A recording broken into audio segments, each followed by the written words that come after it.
美国众议院这回通过法案是明确指出，联合国2500号决议并无讲到台湾代表权的问题。另外，包括捷克、比利时、英国、加拿大、欧洲议会、各荷兰和澳洲，也立法通过这相关的决议，反对中共硬拗。美国联邦众议院初五通过台湾国际团结法案，明确指出联大第2500号决议无处理台湾甲台湾人民伫联合国的代表权问题，要求美国运用影响力甲话语权，反制中国想要误解这个决议的行动。对这代志，总统府伫社群平台用英文表示感谢，指出美国国会会坚定支持传达一项清楚的消息，反对中国误用2500号决议，限制台湾的国际空间。台湾国际团结法案是美国国会以具体行动反制中国在全球故意扭曲联大第2758号决议，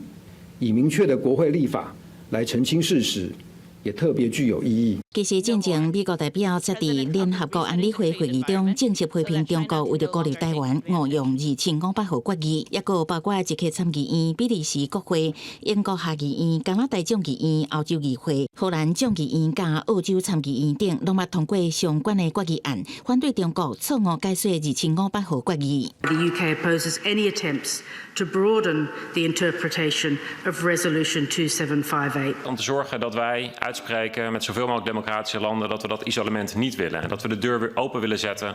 naar deelname van Taiwan in die internationale organisaties. 世界各国其实是在反对说，其实，在那个2758号决议当中，它只有解决代表权的问题，但是并没有解决所谓这个主权或者是法律地位的这个问题。其实实际上就是在反对一中原则。学者认为，第2024年7月，对中政策跨国议会联盟伫台湾所举办的年会中，通过2500号决议，无提起台湾的标准决议了后，各国也拢响应，行动国际当采取行动抵制中国的一中原则论述，嘛展现支持台海和平稳定的决心。记者综合报道。